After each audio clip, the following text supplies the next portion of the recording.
So, die van julle wat nou nie laasweek hierso was nie, ek wil jou regtig waar aanmoedig om laasweek se preek te gaan kyk. Ons is besig met seker een van die belangrikste reekse wat in 'n lang tyd vir ons eintlik iets gaan beteken oor waantoe Lighuis op pad is. En so ons het laasweek begin en so eintlik begin dit oor ons het in laas jaar September toe begin ons en ons deel toe die hart oor waantoe is Lighuis op pad. Wat is ons visie, wat is ons missie, wat is ons waardes en vir 'n hele jaar lank het ons gewerk aan strukture en sisteme en prosesse. En hierdie is nou die uitrol daarvan. En so laasweek gaan vir jou sê amper al wat is ons beloofde land? Waantoe is ons as Lighuis op pad? Vanoggend gesels ek bietjie oor ons mense, oor julle wat hier is. Oor wat is ons hart, wat is ons droom om saam met jou te journey. En so dit gaan volgende week gaan ons hoogtepunt wees, wat is ons plan? Hoe lyk dit? Waantoe is ons op pad? En so ek wil jou vra om nie volgende week ook te mis nie. So as jy laasweek gemis het, asseblief gaan op YouTube, gaan kyk asseblief en maak asseblief seker dat volgende week dat jy definitief kom. Ek dink dit is belangrik as jy enigsins inkoop in waantoe Lighuis eintlik op pad is. Maar kan ek jou vra om asseblief jou Bybel oop te maak by Exodus 1. Exodus, dit is daarom nie moeilik om te kry nie, dis die tweede boek in jou Bybel, so Genesis, Exodus. As jy alfabeties gaan, A, B, C, D, summary by die 5de, 6de ene daar, ons sal jy hom kry. So Exodus 1, nou daar gaan hier en daar 'n paar verse wees wat ek wil hê jy moet na gaan stop en saam met my gaan lees. Ek gaan meeste van die tyd gaan ek net vir jou konteks gee soos dit ons deur 'n storielyn deurwerk. Nou julle sal onthou einde van Genesis, dan eindig hy met die storie van Josef. Josef gaan in Egipte in, hy word daar gesit en dan ken ons die storie van sy familie wat daar gaan bly en nou wat ons sien is die storie wat nou afspeel, speel 430 jaar later af. So met ander woorde, die Israeliete is al vir 430 jaar lank in die nuwe land in Egipte. Nou die van julle wat enigstens iets ken van ons geskiedenis, ek dink ons blanke mense is omtrent 400 en iets jaar hierso in Suid-Afrika. So min van julle onthou of ken vir Jan van die Week. Wie van julle het hom geken? So net so een of twee van julle wat hou van Jok. So julle moet verstaan dat wanneer ons praat van die Israeliete in Egipte, is hulle so gevestig soos dat jy voel jy is 'n Suid-Afrikaner. Die blote feit is net, ons weet, hulle is nou al vir 430 jaar daar en nou begin ons die storie. Dan begin hy vir ons in Exodus 1 en hy begin vir ons eers met die koning wat daar so is en hy praat van die geboorte van Moses en hoe Moses in die rivier af is en hy eindig by die prinsesse huis op en hy begin vir ons met die storie daarso. Dan as jy oorblaai na Exodus 2 toe. Exodus 2 sal jy sien hier vanaf vers 11, dan is daar 'n insident. Moses sien daar is 'n Egiptenaar wat besig is om een van die Hebreërs, een van die Israeliete besig is om te slaan en Moses maak hom dood. En dan wat gebeur is die hele situasie speel so uit dat Moses vlug en hy gaan bly in 'n plek met die naam Midian. Midian is 'n distrik en hy gaan bly daarso. Dis waar hy dan gaan bly en vrou kry, kind kry ensovoorts. So hy vestig homself in Midian. Teen die tyd wanneer ek en jy by Exodus 2 vers 23 kom, en hier is die eerste deel wat ons gaan lees. Exodus 2 vers 23 speel 40 jaar later af. So Moses slaan 'n Egiptenaar dood, vlug na Midian toe, 40 jaar later is wat jy lees in Exodus 2 vers 23. So ons lees hom, hy sê, gedurende hierdie lang tyd het die koning van Egipte gesterf. So die koning wat daar was, toe Moses daar was, hy het gesterf en die Israeliete het gesig onder die slawewerk en om hulp geroep. Hulle hulp geroep oor hulle slawewerk het opgestyg na God. En God het hulle gekreun gehoor. En God het gedink aan sy verbond met Abraham, met Isak en met Jakob. En God het die Israeliete raak gesien. Ja, God het kennis geneem. So jy moet verstaan, teen die tyd toe hulle in Egipte was, waar Exodus 1 begin, is die Israeliete slawe. Hulle was oorspronklik daar gewees. Farao was goedgunstig gewees teenoor Josef. Hy het Josef en sy familie 'n area gegee om in te kan wees en te kan bly en 'n volk te word. Teen hierdie stadium is hulle omtrent 1,5 miljoen mense. Die Israeliete, omtrent 1,5 miljoen mense, hulle bly in Egipte en hulle is slawe. Hulle is slawe teen die tyd wat Moses vir daai Egiptenaar doodmaak en 40 jaar later huil die mense oor die slawerny. Hulle is besig om te kreun en te steun voor die Here. Hulle roep uit vir hulp oor die slawerny. En dan sê hy, en die Here het hulle raak gesien op grond van sy verbond wat hy gemaak het met Abraham, met Isak en met Jakob. En dan sien jy die storie afspeel dat Moses is besig om te gaan stap en skielik sien hy 'n bos wat brand. En dan weet ons hy stap na die bos toe en daar is hy besig om te praat met die Here. Hy is besig, hy is in gesprek met die Here en die storie speel so af. Eksodus 3 vers 6, daarop sê hy, dis God wat praat, ek is die God van jou voorvader, die God van Abraham, die God van Isak, die God van Jakob. Moses het sy gesig bedek want hy was bang om na God te kyk. Die Here sê toe, ek het die elende van my volk wat in Egipte is duidelik gesien. Hulle noodkreet oor hulle slawedrywers het ek gehoor. Ja, ek ken hulle lyding. Ek het afgekom om hulle uit die hand van Egipte te red en hulle uit daardie land te laat optrek na 'n goeie en 'n uitgestrekte land. Na 'n land wat oorloop van melk en honing, die woonplek van die Kanaaniete en die Hittiete en die Amoriete en die Ferisiete en die Jewiete en die Jebusiete. En nou, kyk, die noodkreet van die Israeliete het my bereik en ek het ook die verdrukking waarmee Egipte hulle verdruk raak gesien. So met ander woorde, God sien, God beleef. En hy sê vir Moses, Moses, ek sien wat gebeur, ek beleef die pyn en die seer en die smart van hierdie ouens in Egipte. Maar dan sê hy vir hom, hy gee vir hom instruksie, gaan af na vers 19 toe. Vers 19 dan sê hy, ek weet egter dat hy, die koning van Egipte, julle nie sal toelaat om te gaan nie, tensy hy gedwing word deur 'n kragtige hand. Maar ek sal my hand uitsteek en Egipte tref met al my wonders en ek in hulle middag gaan doen en daarna sal hy hulle laat gaan. Ek sal sorg dat die Egiptenare hierdie volk goedgesind is, sodat wanneer hulle gaan, hulle nie met leë hande sal gaan nie. So hier kom God en hy sê vir Moses, Moses, jy gaan, maar dan gaan jy moet verstaan, jy gaan gekonfronteer word met Farao. En hy gaan nie die mense wil laat gaan, tensy hy nie my kragtige wonders sien nie. So met ander woorde, Moses weet wat gaan gebeur. En dan sien ons, obviously, hy sê, Jesus Here, maar ek weet nie of ek kan gaan nie. En dan sê die Here vir hom, maar ek stuur vir jou Aaron, jou broer. En hy gaan saam met jou wees en hy gaan saam praat, maar ek gaan jou stuur en my hart is om hierdie mense wat in slawerny is, hulle uit te haal uit hierdie slawerny uit. En ek wil hulle vat na die land van melk en van honing. So dis wat gebeur. En dan gee die Here vir hom 3 tekens. En dan kom hy en sê, Jesus Here, maar wat doen ek? As ek daar by hierdie ouens is en ek sê, hey boys, kom ons almal gaan, hoekom gaan hulle vir my luister? En dan sê ek gaan vir jou 3 tekens gee. Die eerste een sê, vat jou staf, gooi hom op die grond en die staf word 'n slang. En dan sê hy, okay, tel hom op by sy stert en dan word dit weer staf. En sê, hier is jou tweede teken. Die tweede teken is jy vat jou hand, jy druk hom binne in jou kleed in en as jy hom uithaal, is sy hele hand spierwit van die melaats. En dan sit jy jou hand weer terug en as jy hom uithaal, is hy weer reg. Dit is jou tweede teken. En jy moet onthou, terwyl hy besig is met hierdie, het hy dit fisies gedoen. Hy gooi sy staf op die grond, hy skrik homself in 'n nuwe bloedgroep in, tel die slang op, sien, okay, hy's alright. Sit sy hand in melaats, sit hom weer terug, okay, hy's alles is alright. Okay, dis great. So met ander woorde, hy beleef hierdie goeders. En dan sê hy, ek gee vir jou 'n derde teken. Die derde teken is nie daar is, dan vat jy 'n beker, jy gaan skep water uit die Nyl uit, en voor die mense, vat jy daai water en jy gooi dit op die grond uit. En daai water gaan bloed word. Hy sê, daar is jou 3 tekens. Dis die 3 tekens wat ek vir jou gaan gee, om die mense te oortuig, dat ek het jou gestuur. Nou gaan vir my na Eksodus 4 toe. So Eksodus 4 vers 29.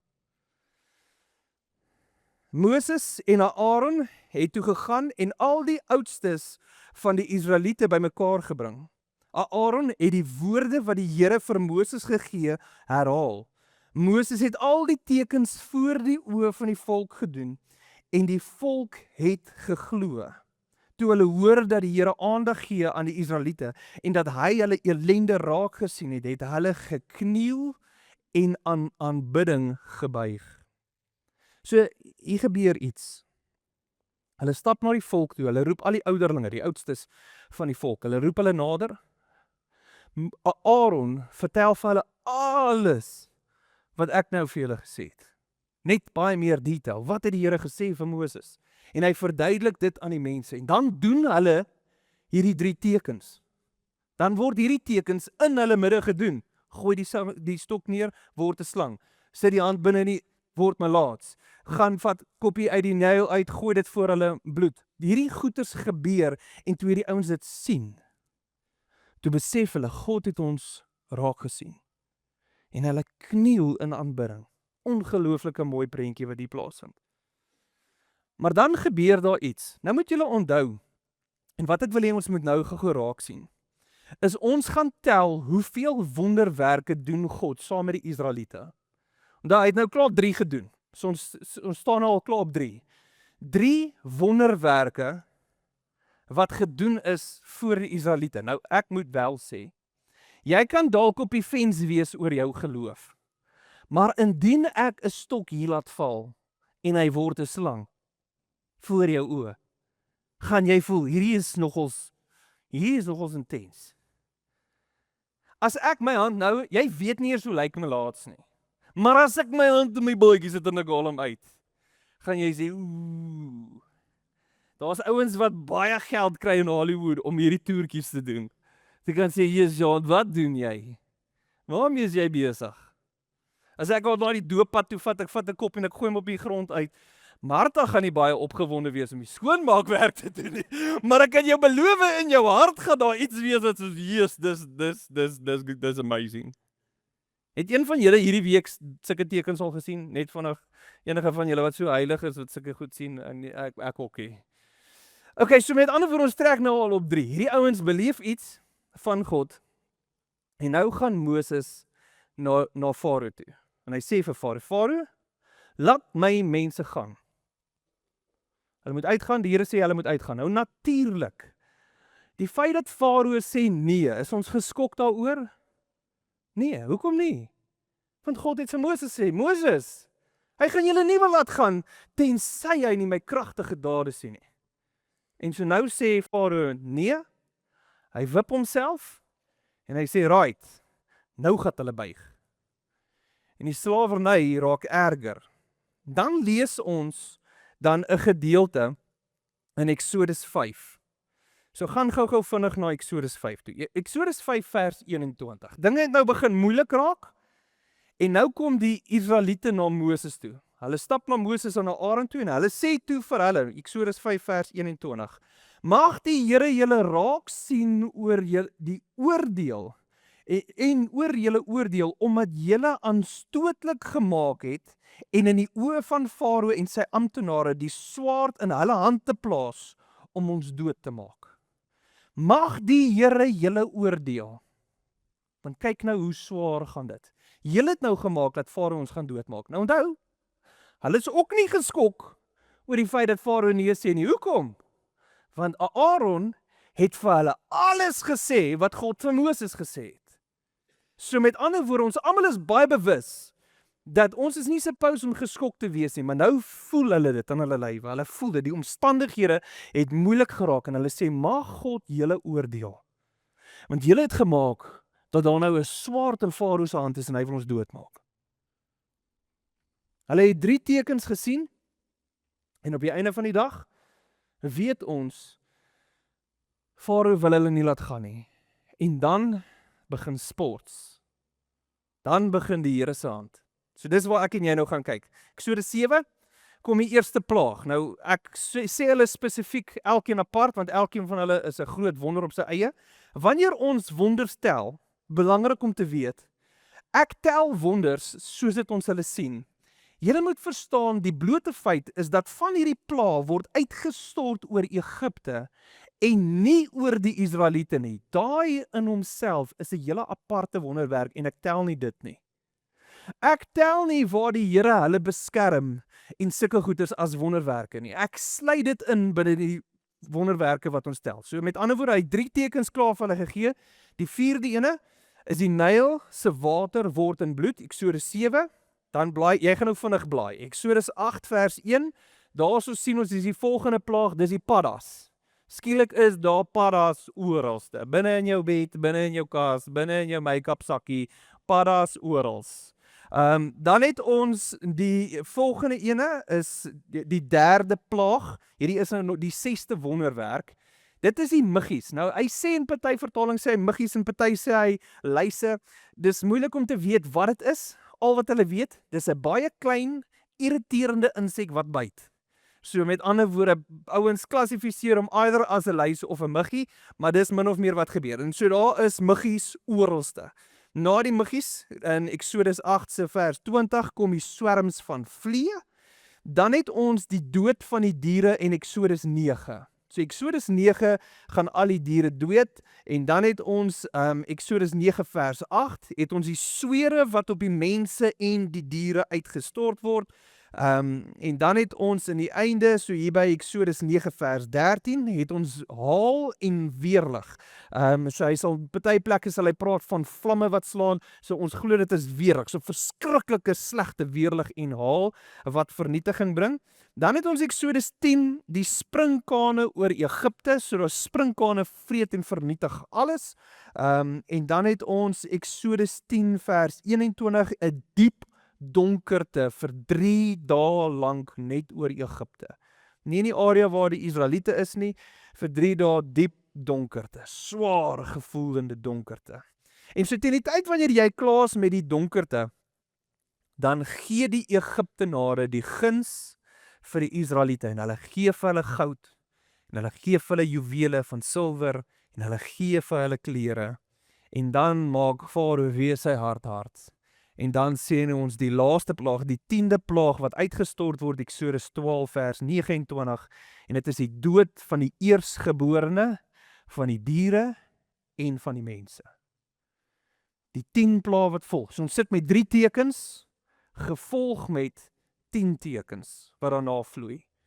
En so nou wat ons sien is ons beleef dit, en dan sê dan sê Farao, vat hierdie mense en gaan. Gaan net uit, ek soek julle nie meer hierso nie. So met ander woorde, teen die tyd wanneer ek en jy aan die einde van Eksodus 13 kom, dan lees jy dat deur die dag word die Israeliete gelei deur 'n wolkkolom. So met ander woorde, daar is 'n wolkkolom wat hulle lei deur die dag, en in die aand is daar 'n vuurkolom wat hulle lei. Nou, so hierdie twee beide is wonderwerke. Ek tel hulle as een, maar julle moet verstaan dat die Israeliete was gelei gewees. As ons gaan lees van die water wat skei, dan sê hy, soos wat die engel van die Here voor hulle uitgegaan het, saam met die wolkkolom. So met ander woorde, saam met die wolkkolom en saam met die vuurkolom was die engel van die Here gewees. So wonderwerke. So as ek en jy op hierdie stadium kom ons stel hulle apart. Dit is 2 verskillende goede, so kom ons stel hulle apart. So as ons sê, ons het 3 gehad voor die tyd, plus ons het 10 plaag gehad, plus jy het nou jou wolkkolom, en jy het nou jou vuurkolom, dit sit ons op wat? 15 wonderwerke. Teen die tyd wanneer ek en jy Eksodus 14 lees gou vir my Eksodus 14 vers 10. 15 wonderwerke. Onthou ek het gesê ek en jy sal impressed wees met 3. Nou het hulle al 15 wonderwerke beleef.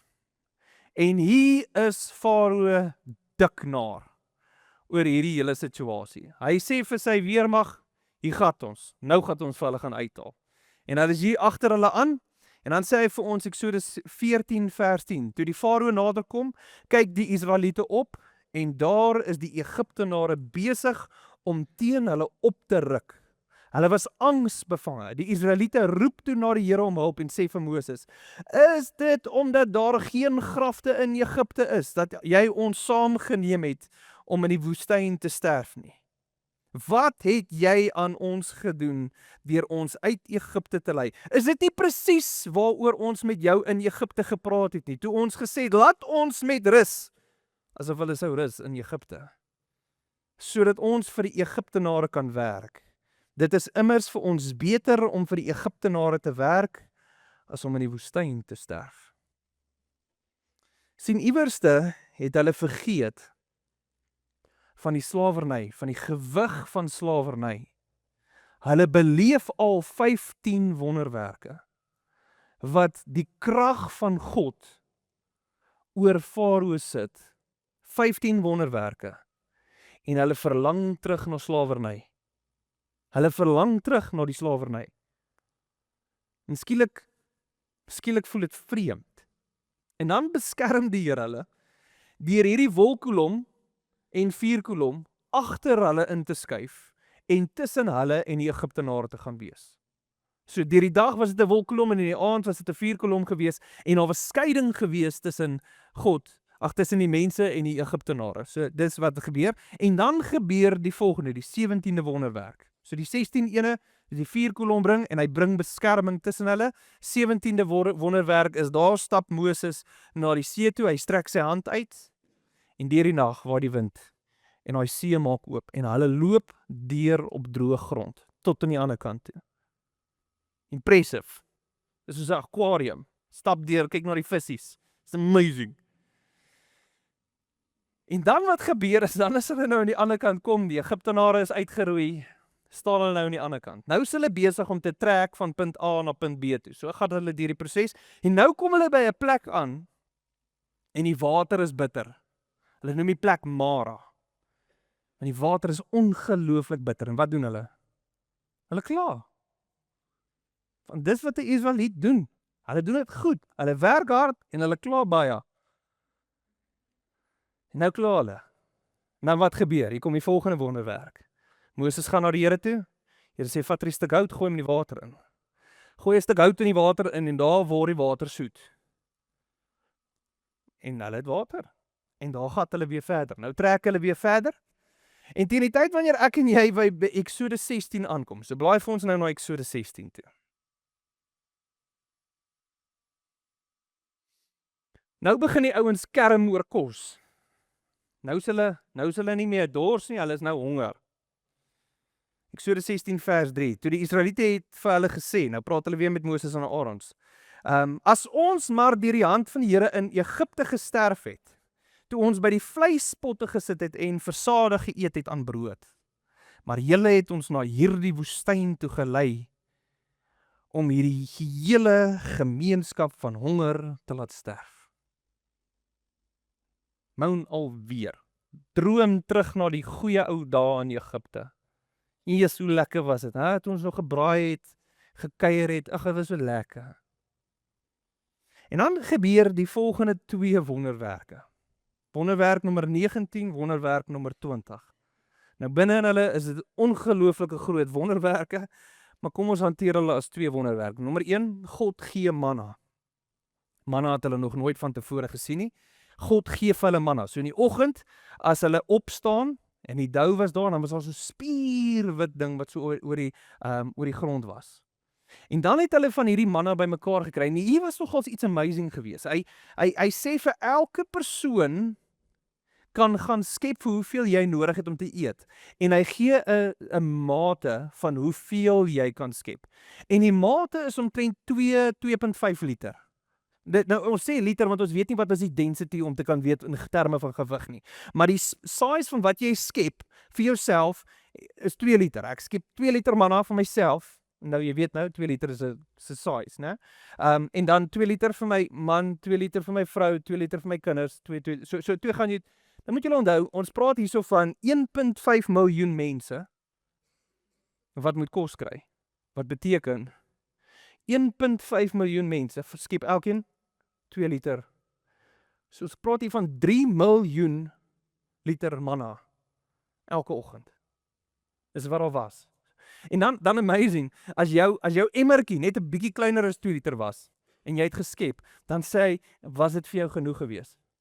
En as jou emmertjie bietjie groter was en jy het geskep, dan was dit vir jou genoeg gewees. So daai manna, die hoeveelheid manna was altyd genoeg.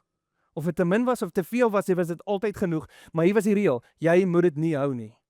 Moenie probeer bymekaar maak nie, want môreoggend gaan dit weer daar wees. En so as die son opkom, dan is al daai manna weg. Missing. Maar as jy gedink het jy hou dit, dan is daar wurms wat dit begin opvree. So met ander woorde, nou kyk jy en jy besef, elke liewe dag beleef ons hierdie goeders, behalwe voor die Sabbatdag, net voor die Sabbat, op die Vrydag, is daar 'n dubbel hoeveelheid manna. Wat beteken, ek skep nie vir myself 2 liter nie, ek skep nou vir myself 4 liter, en dan as ek dit hou, daai aand, dan word dit nie vrot nie, want die volgende dag kan ek net daarvan eet. So dis die eerste wonderwerk, nou in homself ongelooflike groot wonderwerk van hierdie manna. En dan die volgende ding is kwartels. Nou, vir die van julle wat nie weet hoe lyk 'n kwartel nie, hier is vir jou 'n prentjie van 'n kwartel. Hallo kwartel. Nou, as jy nou vir jouself sien, nou daar lyk hy baie groot en plump en impressive, maar as jy hom langs 'n Woolworths gerotisserie chicken sit, is dit hoe hy gaan lyk. So daai is die verskil tussen 'n Woolworths hoendertjie en 'n kwartel. Nou as jy kyk na daai kwartel, dan besef ons manne, nee, ek sal so 2 of 3 van hulle sink. Daai is Woolies hoender nie. Ek sal so 2 of 3 van hulle kry. So as jy na so ouetjie gaan kyk, dan moet jy verstaan, ons praat van 1.5 miljoen mense. Hoeveel kwartels het elke aand daar opgedaag? 2 miljoen, 2,5 miljoen kwartels elke liewe aand. Nou sê ek vir jou, kwartels kom en gaan, maar nie 2,5 miljoen elke aand nie. Daai is 'n wonderwerk. En so elke oggend as hulle opstaan, is daar manna, genoeg vir hulle om te eet, en elke aand is daar kwartels. Hier kom die wonderwerke. So met ander woorde, ek en jy op hierdie stadium sit op 20 verskillende wonderwerke. En dan gaan ons na Eksodus 17. Eksodus 17 is weer 'n goeie geleentheid om te kla. Want ons doen dit baie goed. Die hele volksvergadering van die Israeliete het op die bevel van die Here volgens hulle trekgroepe weggetrek uit die Sinwoestyn. Hulle het by Rephidim kamp opgeslaan, maar daar was nie vir die volk water om te drink nie. Die volk het Moses verwyd. Hoor daai sterk woord, hulle het vir Moses verwyd. Waarom? En dan sê hy, gee vir ons water sodat ons kan drink. En Moses het geantwoord, waarom verwyd julle my? Waarom daag julle die Here uit? Maar die volk het daar gesmag na die water en die volk het teen Moses gemor en gesê, waaroor het jy ons uit Egipte laat optrek? Om ons en ons kinders en ons vee van die dors te laat sterf. Moses het na die Here om hulp geroep. Wat moet ek maak met hierdie volk? Ek is op die punt om gestenig te word. 20 wonderwerke tot op hierdie punt toe. Dan gebeur iets amazing. Die Here sê, Moses, ek gaan op 'n klip staan. Dan kom slaan jy hierdie klip. En plaas van dat die Here gaan oordeel uitstort oor hierdie klomp klaarkouse, gee hy water vir 1.5 miljoen mense uit 'n klip uit. Genoeg vir die mense en vir hulle diere. So vanuit hierdie klip uit bars daar genoeg water uit. Nie net om hulle water te gee nie, eers om either 'n rivier of 'n dam op te bou, sodat daar genoeg water is vir 1.5 miljoen mense om heiliglik te drink en te laai wat hulle nodig het en al hulle diere te laat drink. Nog 'n wonderwerk. En so kan ek aangaan, so kan ons aangaan, dan sien ons die volgende wonderwerk wat direk daarna gebeur, dat hulle is besig om oorlog te voer, en terwyl Moses se hande in die lug is, so lank is hulle besig om te wen, en nou het jy 2 ouens wat langs Moses staan, sy hande in die lug hou, en nou wat ons beleef is, ons sien wonderwerk op wonderwerk, en dan sien jy Eksodus 20 kom, en ons sien die teenwoordigheid van die Here kom op die berg neer. Ons sien al hierdie goeders, ons sien oor en oor, sien ons dit, en vir een of ander rede, kry die mense tyd om te kla. Weet julle, hoe lank speel hierdie storie af? Vanaf Moses hulle in Egipte is, tot in Eksodus 14. 4 maande.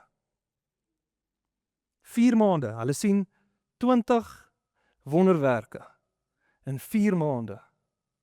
En al waar hulle wil gaan, is terug aan Egipte toe. En so as ek gaan kyk na hierdie Israeliete, is daar 5 goeters wat ek sien en beleef van hulle. En ek sit dit vir jou op die skerm. Nommer 1, Hulle was bang. Die Israeliete was bang. Hulle het gereageer uit vrees uit. Die volgende ding is vanuit hierdie bang uit, hierdie tweede ding gebeur is ongeloof. Hulle het ongelowig opgetree. Hulle het nie geloof gehad in God nie. Hulle het 20 verskillende wonderwerke gesien en hulle het opgetree in ongeloof. Geen wonderwerk het gemaak dat hulle skielik geloof begin kry nie. Nêrensste het hulle begin iets doen in hulle harte om te kan sê, o, die Here het al vir ons 20 wonderwerke gedoen, dalk gaan hy vir ons nog een bring. Nee, elke keer tree hulle op in ongeloof. Dan die volgende ene is, hulle was geregtig gewees. Ons verdien vleis, ons verdien water, ons verdien. Hoe kan jy ons hier laat kry? Hulle verwyd vir Moses, sover dat hulle homself amper wil stenig. Ons is dan geregtig tot. Hoe durf jy ons uit Egipte bring? Volgende ding wat gebeur het is, hulle verlang na Egipte. Hulle vergeet van die slawerny wat plaasvind in Egipte. Hulle verlang terug na Egipte en dan die laaste een is, hulle het gekla en hulle het verwyd. Hulle het gekla en hulle het verwyd. Dis die patroon wat jy heeltyd sien by Egipte, by Israeliete. Nou sê ek vir jou, reageer ons nie ook so nie?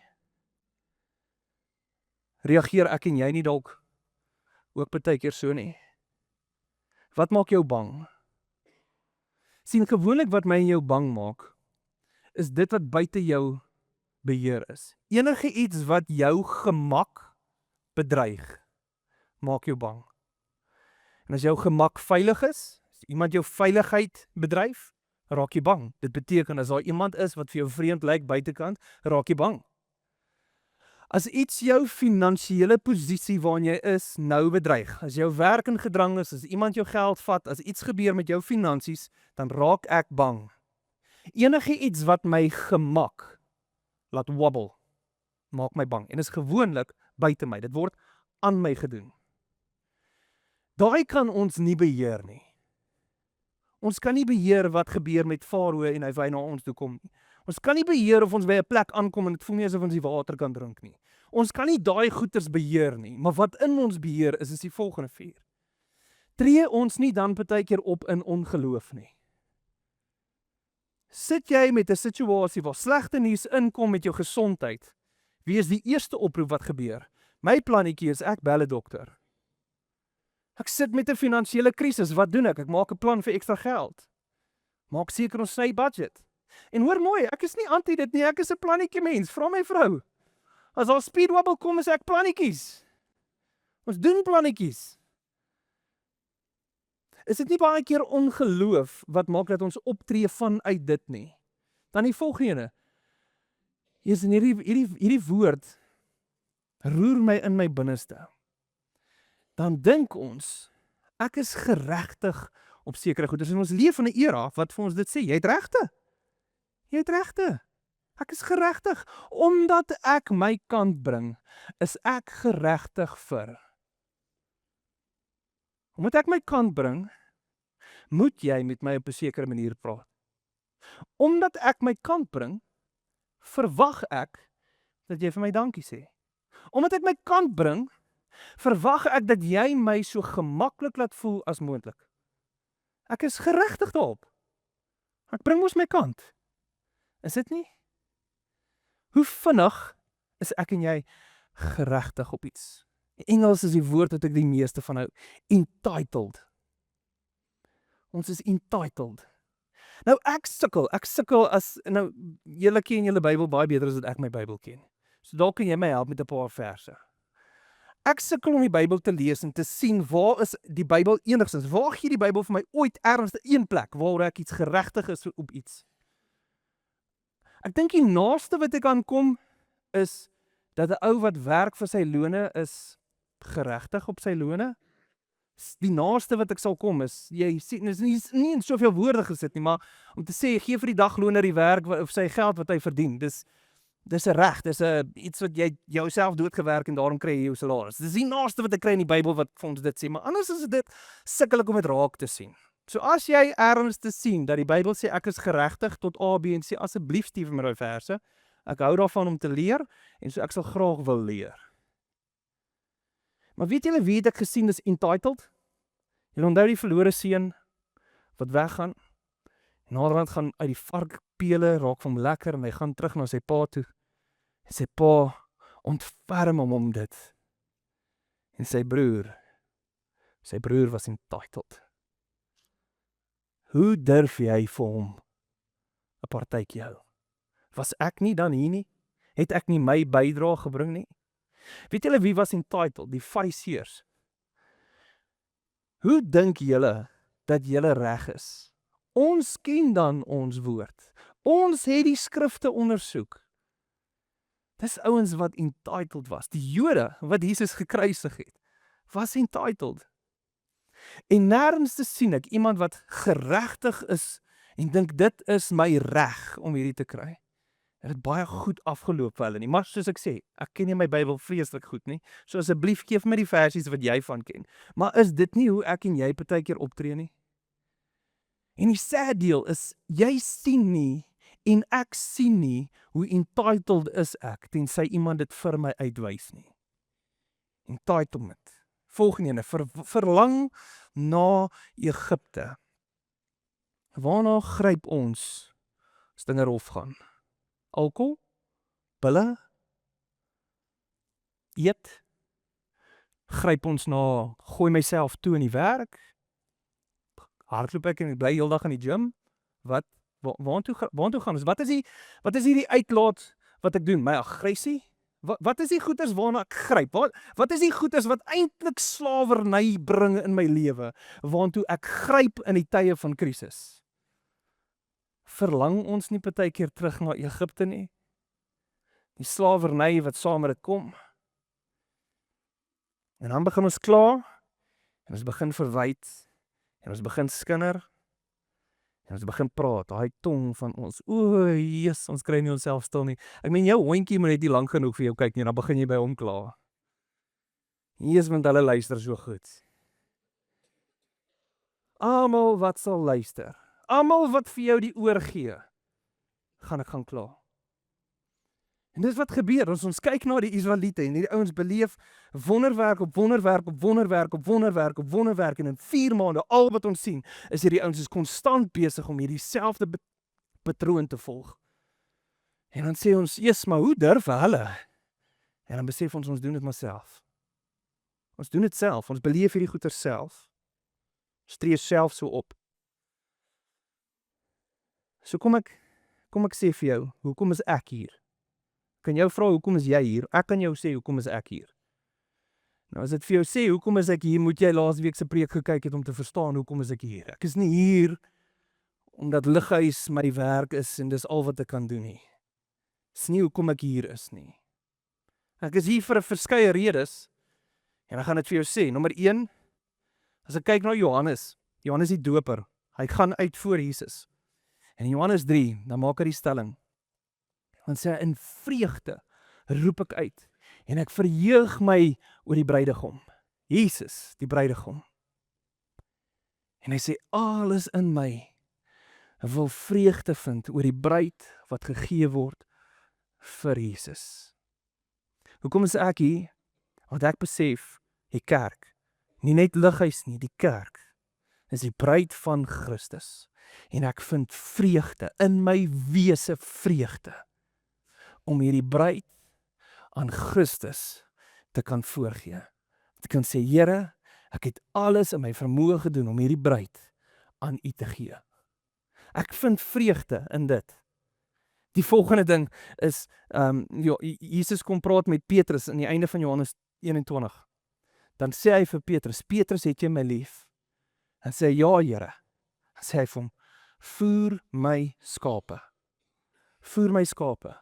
As jy wil weet wat ek doen, Sondag na Sondag, ek berei preek voor om vir jou te gee, want ek glo dit voer sy skape. Dis hoekom ek hier is.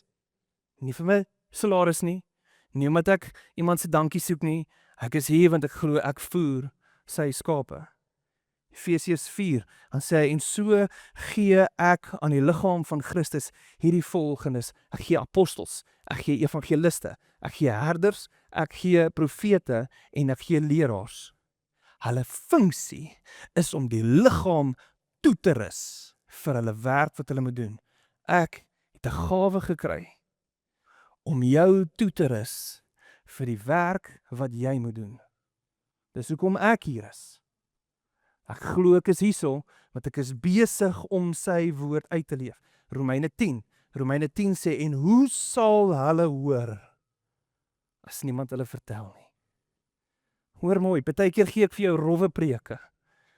Want hoe sal jy hoor? Wie gaan vir jou in hierdie wêreld die waarheid sê as ek dit nie doen nie? So ek het genoeg vrees in my hart om te sê, Here, nie een vers gaan ons miskyk nie. Nie een vers, maak nie saak hoe moeilik dit is, gaan ons skiep nie.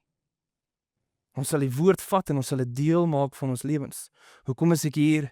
Want hoe sal hulle hoor as niemand hulle vertel nie? Weet julle hoekom is ek nog hierso? Hebreërs 13. Dan sê hy, en julle leiers hou wag oor julle siele en moet rekenskap gee vir julle. Wat beteken? Ek, wat Jean is, hou wag oor jou siel en eendag gaan ek voor God staan en ek moet rekenskap gee vir jou. Dis hoekom ek hier is. Hoekom is jy hier? Hoekom kom jy kerk toe? So as ek vir jou kan sê, ek is hier vir 'n spesifieke doel, dan sê ek vir jou, as deel van hierdie wat binne in my is, kyk ek na julle, en ek het 'n droom, en ek dink aan daai Martin Luther, I have a dream. Ek het 'n droom, ek het 'n prentjie, 'n visie waartoe ek wil hê jy moet gaan. En dan gaan dit vir jou op die bord sit dat jy nie omkant gevang is nie. Dis 4 beginsels wat ek graag wil hê in jou lewe moet plaasvind. Nommer 1, hoe lyk ons mense? Dat jy nommer 1 toegewyd sal wees aan Jesus. Toegewyd aan Jesus, wat beteken my leefstyl is 'n leefstyl wat in aanbidding is voor Jesus. Dit beteken ek leef 'n lewe wat ek God aanbid. En dat jou lewe dieselfde sal lyk op 'n Vrydag as op 'n Sondagoggend as jy hier sit. Dat jy nie 'n ander lewe lê, dat jy nie skielik tussen jou pelle en tussen die mense by die werk ewe skielik heeltemal daar so nou skielik verander jou taal. Nou verander die manier hoe ek myself voorhou. Nou verander my grappies. Nou verander die manier hoe ek mense hanteer. Ek wil nie hê jy moet anders te leef op 'n Vrydag as op 'n Sondagoggend nie. Ek wil jy moet toegewyd leef aan Jesus en 'n leefstyl van aanbidding. Dis my hart vir jou. Dis hoekom ek hierdie wil sien. Ek wil sien hoe elke een van julle toegewyd sal wees in jou bydra tot die liggaam van Jesus. Wat beteken? Jy het 'n gawe gekry. Jy wat daar sit. Onthou toe ons in Romeine 12 het ons 'n hele reeks gedoen oor gawes. Wat beteken jy het 'n gawe gekry? En dat jou gawe moet uitgeleef word in die liggaam van Christus. Nie op 'n Sondagoggend nie, in die liggaam van Christus. Dis my hart. Ek wil sien nommer 1 dat jy toegewyd sal wees aan Jesus. Nommer 2 dat jy staande sal bly. Jy sê hierdie lewe is rof. Hy gaan vir jou taai klappe uitgee. Maar dat jy nommer 1 gefestig sal wees in my identiteit as hierdie taai klappe kom. Dat ek weet wie ek is in Christus. Dat ek staande sal kan bly. Dat ek nie vir een oomblik wonder en twyfel, waar is die Here? Moet ek terug gaan Egipte toe? Niks van daai goeters nie. Dat ek sal kan weet wie ek is in Christus. En tweedens, dat jy ingeskakel sal wees by 'n liggaam. Waar as jy swaar kry, daar ander mense is wat onder jou sal inkom en jou kan help en ondersteun. En wanneer mense om jou swaar kry, waar jy kan inhak by hulle en hulle ondersteun. Dis hoe ons staande bly. Ons bly nie staande op jou eie nie. Ek weet jy glo en jy dink op jou eie gaan jy alles regkry, maar God het ons gemaak in gemeenskap en hy het ons gemaak as 'n liggaam om by mekaar te kan wees vir hierdie eindstrede. En so as jy my vra, Jean, wat sien jy vir ons mense? Nommer 1 is dat jy toegewyd sal wees aan Jesus en nommer 2 dat jy sal staande bly wanneer die krisisse kom. Die derde ene is dat ons sal leef in dankbaarheid. Hier sien jy dat selfsugtigheid en entitlement nie by ons sal wortel kry nie. Man, as ons gaan kyk na wat is my bydrae op Facebook oor ons regering en wat is my bydrae op ons groepe wat ons is, wat op die gemeenskapgroepe is, wat gaan oor die munisipaliteit. Man, mag ons nie entitled en selfsugtig wees nie. Mag ons plekke soek waar ons dankbaarheid kan hê in ons hart. Mag jy gaan soek vir plekke waar jy dankbaar kan wees. Mag ek en jy vergenoegd wees met dit wat ek het. Man, elke dag manna en kwartels of 4 maande is dalk nie die grandste ding nie. Maar man, is 'n wonderwerk. Mag ek vergenoegd wees met dit wat ek het. En dan die laaste ding wat ek sal sê, wat droom ek is dat ons sal getuig. Man, dat ons sal getuig, dat ek nie sal wegkruip agter stellings van ek is te besig, of ek is te skaam, of ek weet nie hoe nie, of ag weet jy, dis nie my probleem nie, of ek is nie lus nie.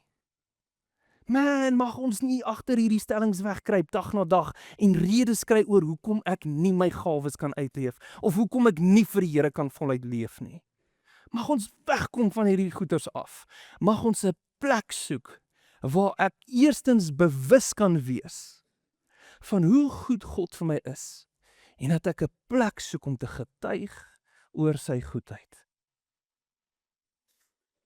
En dis my hart, As ek kyk vir lighuise mense, is dit wat ek wil sien, dat julle toegewyd sal wees in Jesus, dat julle sal staande bly, dat julle dankbaarheid in julle harte sal hê en dat ons sal getuig waar ook al ons gaan.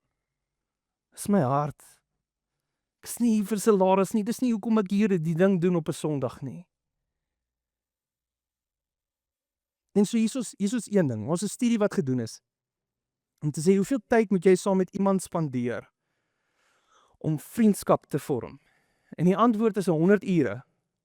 Beteken, as ek 100 ure saam met jou spandeer, is ons nie beste maatjies nie, dan val ons in die kategorie van vriende.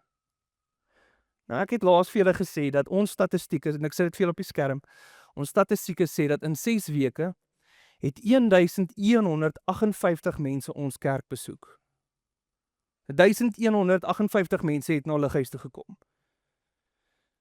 Nou, ek wil baie graag pelle met jou wees, maar dit gaan my en jou 100 ure kos om daarby uit te kom.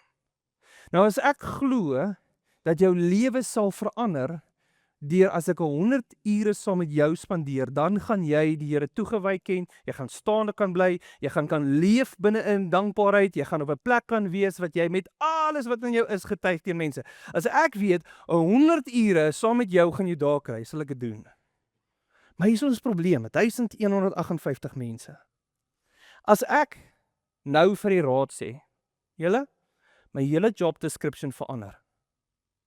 Ek gaan 8 ure van my dag, maandag tot Vrydag, allokeer om 1 uur saam met elke persoon tyd te spandeer. So, ek beplan my dag so, vir 8 ure sien ek 8 mense, 1 uur elke, en ek vat 5 dae 'n week, sonder rus. Vat nie 1 lang naweek nie, vat nie 1 afdag siek nie, vat niks, 5 dae 'n week, elke week, hele jaar lank. Weet julle hoe lank sal dit my vat om deur 1158 mense te gaan, om vriendskappe te kweek met almal? 55 jaar en 8 maande. Dis hoe lank dit my sal vat om by elkeen van julle te stop. Dit beteken teen die tyd wanneer ek 97 is. Yes, Here.